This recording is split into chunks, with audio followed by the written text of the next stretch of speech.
أحسن قولا ممن دعا إلى الله وعمل صالحا وقال إنني من المسلمين صدق الله مولانا العظيم। অধ্যকার প্রাণপ্রিয় সংগঠন বাংলাদেশ আঞ্জুমানে তালামীযে ইসলামিয়া সিলেট বিভাগীয় সদস্য সম্মেলন বাস্তবায়ন কমিটির উদ্যোগে আয়োজিত আজকের বিভাগীয় সদস্য সম্মেলনের সম্মানিত সভাপতি, মঞ্চ উপবিষ্ট বাংলাদেশ আঞ্জুমানে তালামীযে ইসলামিয়া আঞ্জুমানে আল ইসলাম নেতৃবৃন্দ, মঞ্চ উপবিষ্ট অতিথিবৃন্দ, আমার সম্মুখে উপস্থিত তালামীযে ইসলামিয়ার কর্মী বন্ধুগণ, সবাইকে আন্তরিক মোবারকবাদ জানাচ্ছি।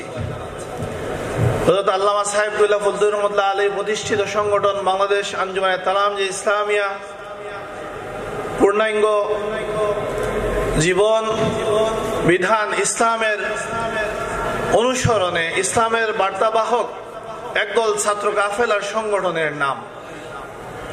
বাংলাদেশ আঞ্জুমানে তালামীযে ইসলামিয়ার কর্মীরা একদিকে যেমন ইসলামের যে বাহ্যিক দিকের অনুসরণ করে, অপরদিকে ইসলামের যে আধ্যাত্মিক শিক্ষা রয়েছে তার অনুসরণ রয়েছে বাংলাদেশ আঞ্জুমানে তালামীযে ইসলামের কর্মীদের মধ্যে। তালামীযে ইসলামের কর্মীরা সামনে রবিউল আউয়াল মাস আসছে।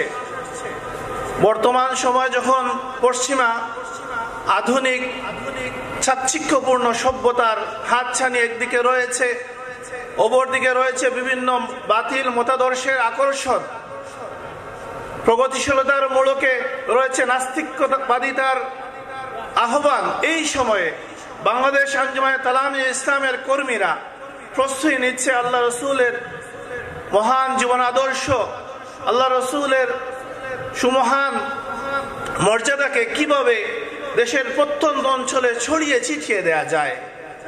রবিউল আউয়াল মাসকে কেন্দ্র করে তালামীযে ইসলামের কর্মীরা প্রস্তুতি নেয় আল্লাহ রসুলের মহান মর্যাদাকে সকল স্তরের মধ্যে পৌঁছে দেয়া।